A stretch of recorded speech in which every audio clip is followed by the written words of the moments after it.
Welcome to episode 302 of the Help Me with HIPAA podcast. My name is David Sims of HIPAA for MSPs and Security First IT.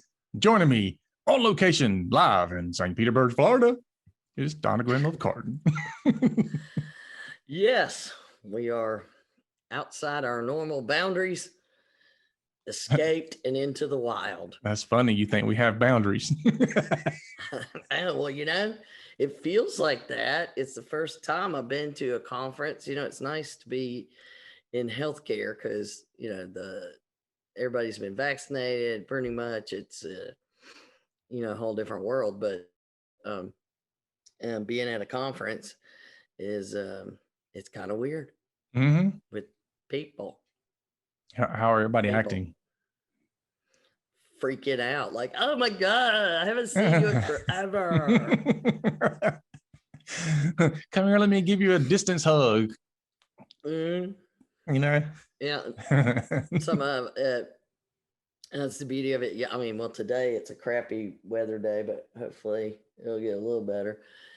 But yesterday was a beautiful day, and of course we all had to be, everybody prefers to be outside anyway when you're down here and the weather's nice. That's the whole point. But we were out, I know you'll be surprised to hear we were out at the pool bar post haste after we set up the booth, but everybody was coming in like, are we hugging? Because I need to hug it. It was good to see everybody and hang out with, when you're at these things, you hang out with the vendors as much as you do the attendees. So it's nice. Yeah. But it's great. And we're at the Society of OMS Administrators, SOMSA. Nice. Good deal. Yeah. So we'll make some good connections while you're down there. I want to try, just random people talk to me. Yeah. Listen to the podcast. I wore my What's Up Breeches shirt last night for the reception. Did you? I'm wearing the Stay Out of My Breeches shirt today. So you need to take your phone out and say, all I need you to say is you're listening to the Help Me with HIPAA podcast here. Got it. I'm on it. There you go. Just one more thing to worry about. Yeah. What else to do? Yeah. So speaking of one more thing to worry about, today's topic is get your patch on. Man, we're going to talk about some patching things and stuff we need to look at. And this is one of the areas we talk about fairly frequently. One being that you need to be aware of what's out there and have some way that you or somebody you're outsourcing to is tracking a lot of the things that you should be aware and concerned about. And patching is one of those things. And there's a lot of misunderstanding around patching. And we mention this a lot, but it's worth mentioning a lot because we as MSPs, IT folks, we go out and we say, we do patch management, which we do, but there are more things we are not patching than we are patching because the systems aren't made to handle all patching of all things at all times. Therefore, there comes a level of responsibility of who's looking at the other stuff that needs to be patched. So there needs to be some conversation about, okay, Mr. IT, MSP, when you say patch management, what do you mean? What are you patching so that we can know what you're not patching? And we'll get into some of those because a lot of things we're going to be talking about today are actually things that probably aren't on everybody's radar for patching, but certainly need to know that. But before we dive into that, let's remind everybody the HIPAA Bootcamp, the virtual edition, August 17, 18, 19. Tickets are on sale now. Get them while they last. We're talking to people here about the boot camp. They're like, what's the HIPAA boot camp? Oh, let me tell you about the HIPAA boot camp. Yeah. So already selling tickets. People are jumping in there. Will be the last one of 2021. So yes, there will not be another this year. We've got enough to do. Yep. Yeah. We got some other stuff that we're rolling out. Not yet ready to announce, but we're working on it. Like maybe, I don't know, next week or so. Yep. I'm pushing. I know. David just looked at me like, shut up. Yeah. I had somebody email me yesterday and they're like, I want to join HIPAA for MSPs, but the shopping cart's not there anymore. I'm like, I know, I closed it down because we were revamping. Only. Yeah, we're revamping some stuff, and I'm not ready to announce what all that is yet, but it's going to be killer. I know. I'm excited. I know. I'm very excited. I'm talking to some of the IT folks here about it. So, yeah, I got a lot going on while I'm here, and I need to get this rocking and rolling because I'm supposed to be down there talking to people very soon. All right. Well, we're going to dive into this one and probably make it a short one. So we'll see. Yeah. All right. Knock it out. Here we go. So what had happened was, that's always a shout out to my friend Brian Wilson. Whenever I say it, he knows I'm thinking of him. But so there was a big announcement that came out. All of this is from discussions from last week. Okay. So 12th through the 16th, somewhere in there. Anyway,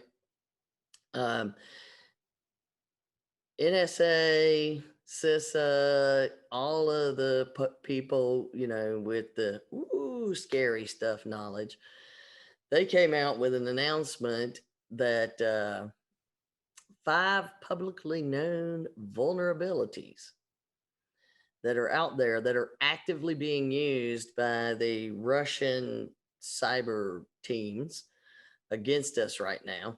And, surely something, again, that if you are assuming that, oh, well, we're not government, we don't have to listen, you're wrong. Oh, yeah. Well, when we talked to Dave and Ben last week, one of the first questions we asked was, is it as bad as we think it is? Or are we just being paranoid? He goes, no, it's worse than you think it is. That was kind of the sum of what he said. Oh, yeah, those guys were great. So when we look at this, there are, 5 patches, 5 different products that are on that one alert. Now, when this stuff gets introduced, they give you its vulnerability CVE 2018-13379. I know exactly what that is. Yeah, and everybody glazes over. Yeah. If you don't have a clue what to do with that.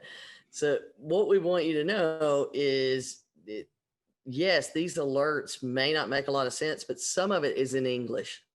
And if you go read them, but what's important to you, if you are not the technical person, is that you have the list and you go to the technical people and say, do I use this? Has it been patched? Do I use this? Has it been patched? All the way through all of the ones when these kinds of alerts come out. I mean, granted, you don't want to track all of these. No. Well, this is why MSPs come in and we try to put all of our own equipment in, because that's a question a lot of times. Like, why is it every time I hire a different MSP, they're wanting to snatch out all of my network equipment and put new stuff in? Well, part of the reason is because of this. If we're only having to track one specific brand of equipment, that's a lot easier than having to track 24 different brands of equipment across 100 different clients. Yes, what David said. So in this list, he brings that up because the very first item on the list is the Fortinet FortiGate VPN product.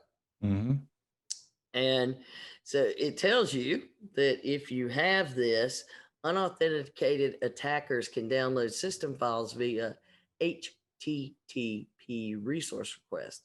So not S. So it doesn't even, they can just go through a back door and pull things via HTTP, very common thing.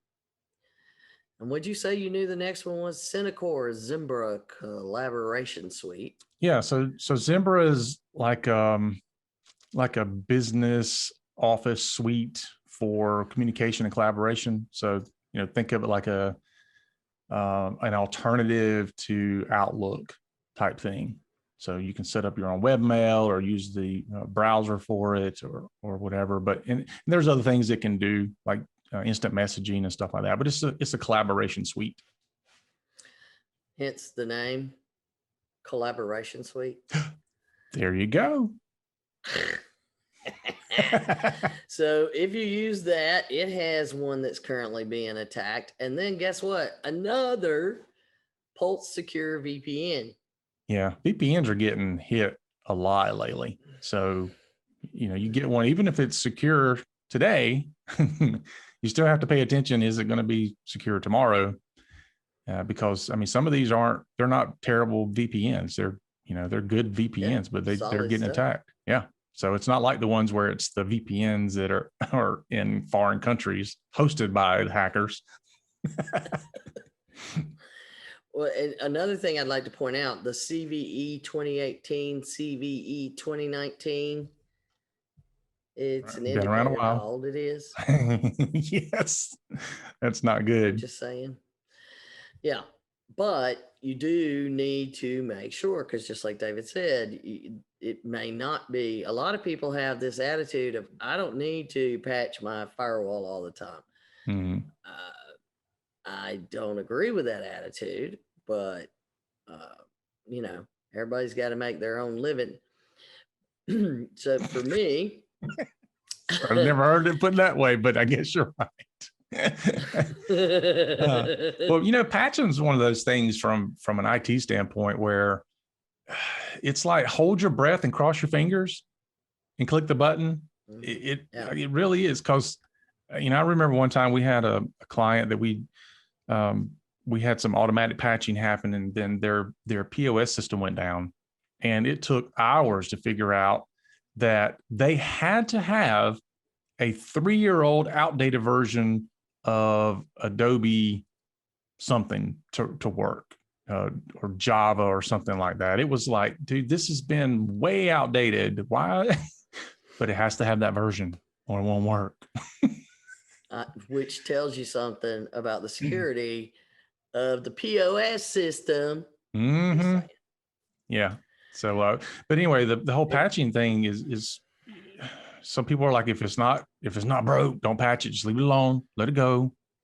If it ain't broke, don't fix it. Yeah. But in the meantime, you've got all these security issues that are coming up. And so your desire to not possibly cause a problem due to patching is hopefully outweighed by the fact that you have some security issues that you should be patching.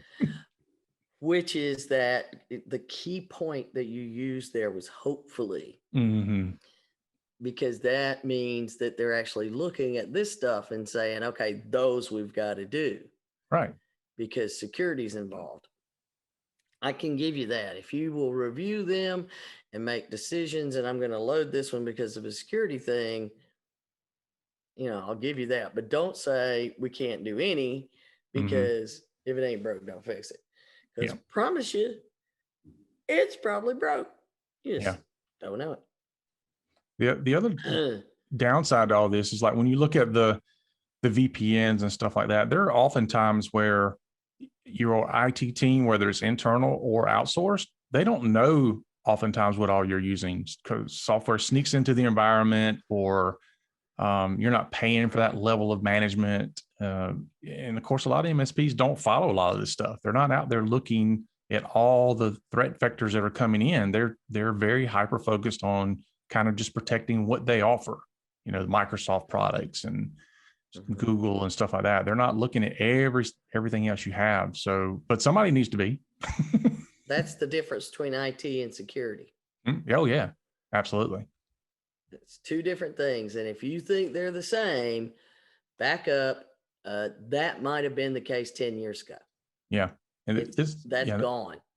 And that's where you have conversations about the difference between IT support and IT security or cybersecurity.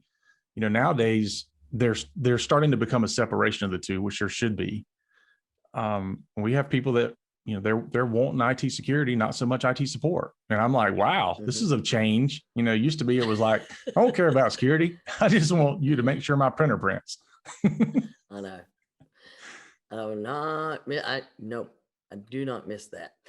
Yeah. So the next thing is the Citrix Application Delivery Controller and Gateway. And just so that we can, roll those two together, the last one there is VMware Workspace ONE Access. Mm-hmm. How many times have you heard we use Citrix, we use VMware, so we don't have to worry?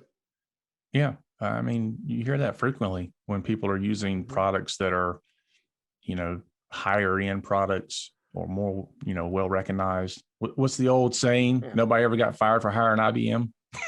Yeah. Yeah.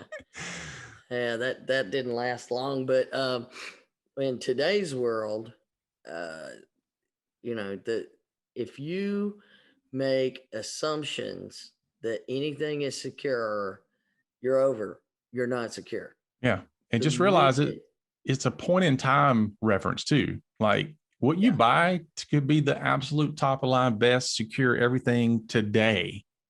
But that doesn't mean it's that way tomorrow. You've got to keep looking at what's going on. And as they come up with these CVEs and they're finding out what these problems are, that's when you need to know that these patches need to be happening. Because, so you take the list and go say, somebody figure this out. Yeah. And part of this too, I had somebody ask me one time, like, why is there always so many updates and patches? Why can't they just fix all this stuff before they put the software out? Which I was like, does not work that way. So, in the software world, and this is really more of a statement for you than me, I'm not in the software world, but in the software world, they are really looking to get things out to the public as quickly as possible. There is an expectation that you don't put out a product that is absolutely 100% ready. You throw it out at the stage in which you feel that it can live on its own, and then you fix it along the way. That's years ago, the programming techniques changed to what we call more of an agile, and you'll hear them call it agile, and there's some hybrid versions, but the idea is the old static way of doing it delayed things from being the innovation, because we would take the time, we would design it, we would plan it out, develop it, send it to quality control, they would test it, they would send it back, and it would go back and forth till they felt like everything was handled, and then it would go into a release bucket that then would get released periodically, and they weren't released on a regular basis. And that's back when you get your little CD, and the updates. Yeah. Now, used to the only way you got updates and patches was when you bought the next version. Exactly. But then it was like people didn't want to wait for that next feature. They want that next feature. They want that one little change. Go ahead and give it to me whenever it's ready. And so there's a whole story involving like a ski lodge and all of this, but everybody got together and came up with this idea that, we can write in all of these little units and test the best we can. But as soon as you think that it can go in the wild, roll it out. So they're rolling these things out on a regular basis. And that's why we're able to constantly have new features that are coming in, and you're not getting like a chunk of new features. You get a new feature or 4 new features. The downside of that, though, is that whole quality control and back and quality control and back that we used to have gone. Yeah. And I think the whole smartphone app thing has really messed with that process, because now we expect software to change rapidly. In fact, we expect the graphical user interface to change fairly frequently. It's like if it's been a year and we don't see something change on the graphics interface side, we're like, oh, this is old junk. We expect a fresh new look fairly frequently. Well, some people do. Others are like, don't change it. I'm very comfortable. No. But that's why you don't see that same kind of, why aren't these fixed? That's one reason. The other reason is there's so many layers in software today. I mean, you only had 2 or 3 to deal with. You had the machine, you had the operating system, you had your software, Now, to make things, because everybody writes in these little bitty units, if you will, but there's all these different people are writing all these different pieces, and it's a whole different world than what your brain thinks is happening. That is not how it's happening. Not at all. Not at all. So that's why something way out here out of nowhere in left field is like all these applications have it because somebody wrote one tiny little thing. And this is why it doesn't get there. This is why we recommend too, and I mentioned on a previous podcast, twice a year, do some spring cleaning on your machines. I use the example of the time change. So when there's a time change and you're changing your clocks and your batteries in your smoke alarm, go through your software and your systems. And when whatever you don't need anymore, get rid of it, because that's one less thing you've got to worry about, having vulnerabilities, having to patch and all that. Just get rid of it. Same thing with data. Digital clutter is a problem. And I had somebody hand me about a dozen tape drives the other day and said, "Can you destroy these?" I'm like, "I'll be happy to." Why are you still holding on to this stuff? Yeah, you don't need them, and the decay line is probably way low anyway. But to add to the CISA NSA announcement, we also had our Microsoft monthly Patch Tuesday.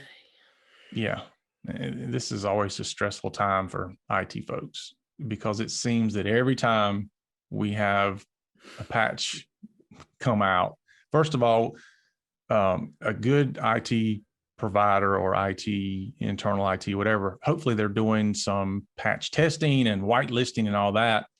That's pretty standard nowadays, but hopefully they are. So understand that when the patch comes out on Tuesday, don't apply it on Tuesday, or probably not Wednesday or Thursday either. There's a time frame. The unfortunate part is you're being notified on Tuesday there's all these vulnerabilities, and you're like, "Oh, patch. And everybody's like, wait a minute, because there's all these other things that's changing in the environment. We can't just throw out all these patches oftentimes. But man, Microsoft is so bad about breaking stuff with their patches. Oh my gosh. I mean, well, again, it's like all these different groups writing their own things, and until they end up in the same environment, you don't see it. Yeah, we went through 2 weeks ago, we started rolling out some patches from last month, and we had half a dozen clients call and say, every time I try to print, I'm getting a blue screen. And it was all because of a patch. So we had to patch the patch so that it would work. There's often a patch for the patch. Yeah, I know. Your patch, leaves a little area over here and creates a, we blocked that hole and it made another one burst. I feel like this month, I feel like myself as a kid back, just reminds me of going to school, elementary school, and I'm walking around with all these patches on my jeans because I couldn't afford new jeans.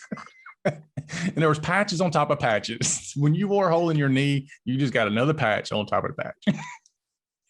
Yeah, I mean, we had certainly, on the farm, it's like, well, you done tore a nail through that one. Let's put another one on. Yeah. See, nowadays you tear a hole in your clothes and you're like, hey, I'm in style. Back then you had to wear patches. And yes, they were stylish then. So in this batch of patch, say that patches, again. They fixed 110 vulnerabilities. Wow. In it, but 19 classified as critical, and 1 classified as currently under attack. Okay, so those have got to be dealt with. So there's 20 that you got to deal with. Right, Mr. Security guy? Yeah. Yeah. No pressure, no stress, none at all. Well, particularly the one that's actively under attack. You want to make sure that's taken care of post haste. Yes. But then the critical ones, you got to deal with those. So you might as well do them all at the same time, those 20 at the same time. Yeah, just rip the Band-Aid off. Right there you go. Get her done. But if your current plan doesn't include, if your people say, well, we load patches once a month, and that's really all you need to know, we've got this. But nobody's saying we evaluate for, serious problems and handle those as soon as possible. What would you say, David? I would say you have a problem. Problemo. Yeah, you definitely So know how are that. you handling these 2020 issues? You 20, have well, the tools because you got the Mac Daddy tools. But yeah. I mean, we typically go out and go ahead and just push them out. We do a cascading push out because we don't need all of our clients having issues at the same time in case there's a problem. So we will cascade them out. Typically, it's based on maybe the size and complexity of the organization, or certainly if it's healthcare, we tend to push those first. And then as it goes down the line, because we do more than healthcare, but those that have no compliance concerns and very little worry, or less worry, I should say, about security. Because we do have some clients, their data is nowhere near as critical as healthcare. So, we push them down the list a little bit, but we do try to still roll them all out within a week and get them all patched up. see, that's the way it's supposed to be done. Now, for you to go back to your IT provider, IT department, I got a guy, whatever, and understand that if you're not patching these, remember where we were talking about 2018, 2019, one of those original 5 that were on the alert was from 2020. Everything else, 2018, 2019. Mm-hmm. So if you're not dealing with all of those, that's part of the problem.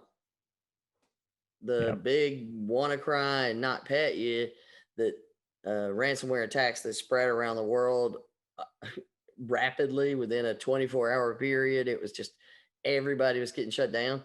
And many companies lost a bunch of data and spent a boatload of money in recovering from those. And both cases were due to an unpatched Microsoft vulnerability. Yeah. Yeah. And I will say we have done a mass patch when it's something that's like an active vulnerability where it's you can almost see it moving. You know what I'm saying? Yeah, it's like it started here, it's going here. And one thing about the spread of these types of problems is it can literally spread across the world in minutes. And so you don't have a lot of time. That's why I always think it's kind of funny when somebody's like, we're under attack, ransomware attack. Everybody start running around and unplugging stuff, which I think is a good idea.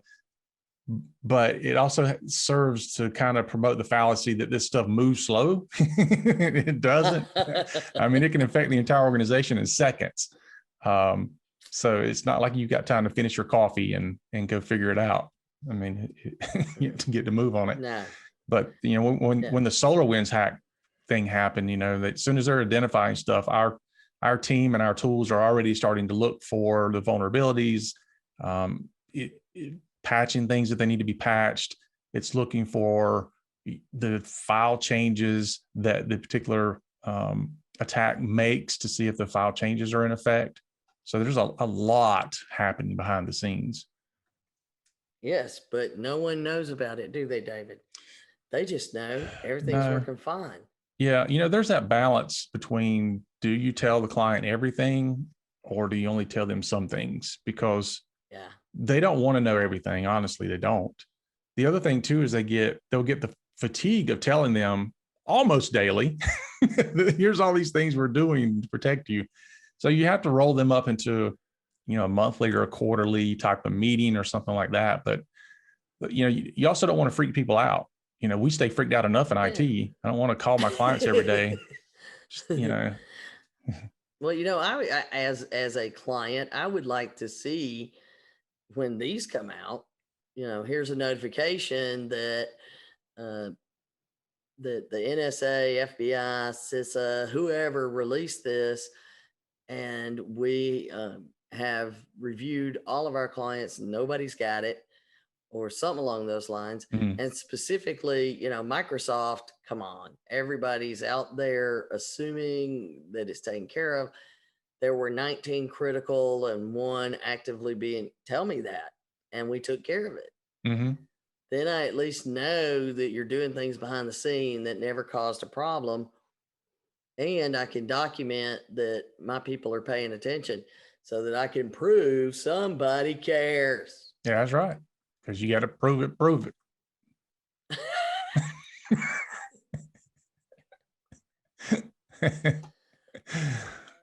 It's too much.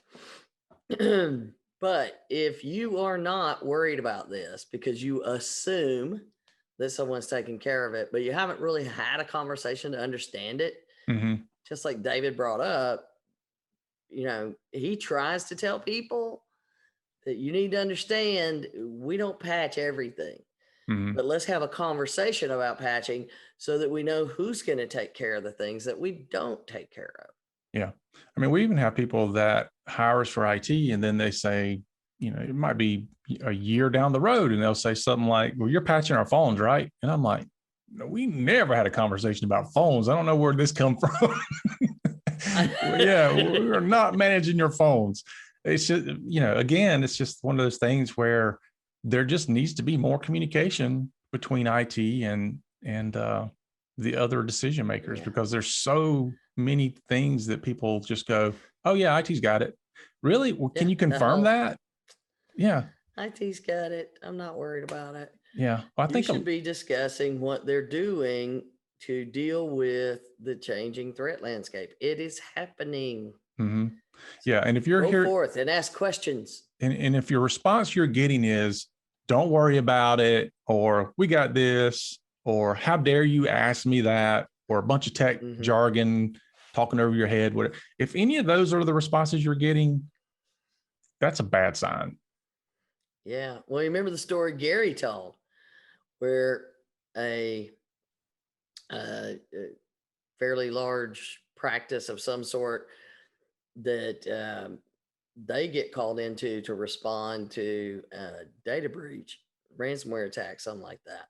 Mhm. And they had received an alert from their insurance company who covers cyber, who was trying to make sure that they cut their losses. And that insurance company sends out a thing, make sure you're doing all of this. Mhm. And they call in their IT provider who says, I am a computer engineer. They're an insurance company. Who you going to believe's taking care of things? Had that attitude, and then they get hit with ransomware. And guess what? It was caused by not having all those things in place that the insurance company's alert was. Mhm. And he told the story, and you and I both were, we've seen people like that. Yeah, there's a number of pretentious people, shall we say, in IT, and some in medical. Arrogant, and pretentious. Yeah. So you're arrogant or both. Yeah, but it's certainly worth, again, have the conversation. You should not get any kind of pushback from having this kind of conversation. But just understand too, you don't want to go to your IT people and say, we want to be notified of every alert, of every possible problem, because that's not something you really want. Yes, we do not want to do that. No. Nay. Yeah, because if you saw every possible alert, then it would be alert fatigue. So what you want to see are, anything that is a major kind of push. And part of those Microsoft updates, there were 4 or 5 more Microsoft Exchange that came out once they found one 0-day, and they were in there attacking that, and it was spreading rapidly. Then they find more. Yeah. And so if you're using Exchange server, you need to know that somebody's taking care of that, because it's bad. Yeah. Period. And this brings up a good question that sometimes I get asked. Matter of fact, I got asked recently because we have an insurance agency that had a third-party vendor breach. And the question that the guy brought to me, the owner of the company, said, with all this push to go to the cloud, would I have not been better off having my data locally? And I said, in this situation, possibly, because the breach happened to the third-party vendor. However, the third-party vendor probably has a lot more ability to secure that data than you do. And so even though it still happened, chances are it would have happened a lot sooner if you just had it stuck in your office and you don't have good security, good cyber hygiene, and all those things. So in theory, pushing it to the cloud, if you're using Microsoft, Google, and some of these bigger companies, they're better equipped to protect you than you are to protect yourself. But you have to weigh those options and make that risk reward decision, cost benefit analysis type thing. But that's a question I'm starting to hear people ask more, which I knew at some point it would come. Like, okay, is it really better to be in the cloud? Should we be going back to having everything in-house? Well, for the vast majority of small business, the cloud's going to be a better solution for them almost always, because they're not going to secure those servers. We know it. They never did before. And it's, unless you're willing to make the investment in proper security, you're still better off going to the cloud, as long as you're vetting your vendors and making sure they're making the investment on your behalf. Yeah. The other side of it is people aren't really willing to pay what it takes to manage, monitor, secure on-site infrastructure. That's part of what makes the cloud, quote unquote, better, because you're paying $8, $12 a user, and you're getting all this infrastructure in place for pennies. If you do all that yourself, are you going to pay to have your specific infrastructure secured, managed, monitored, all that? In most cases, you're not. I mean, that's really the cost benefit analysis. You need to understand what that costs. Yeah. It's not, hey, I can pay for it one time and use it for years, well past, when you should be using it. Because we, all the time we see people on Microsoft products. It's like, dude, this thing went out of service 3 years ago. Why are you still using it? Because it works. I don't need to replace it. It still works. Yeah. Okay.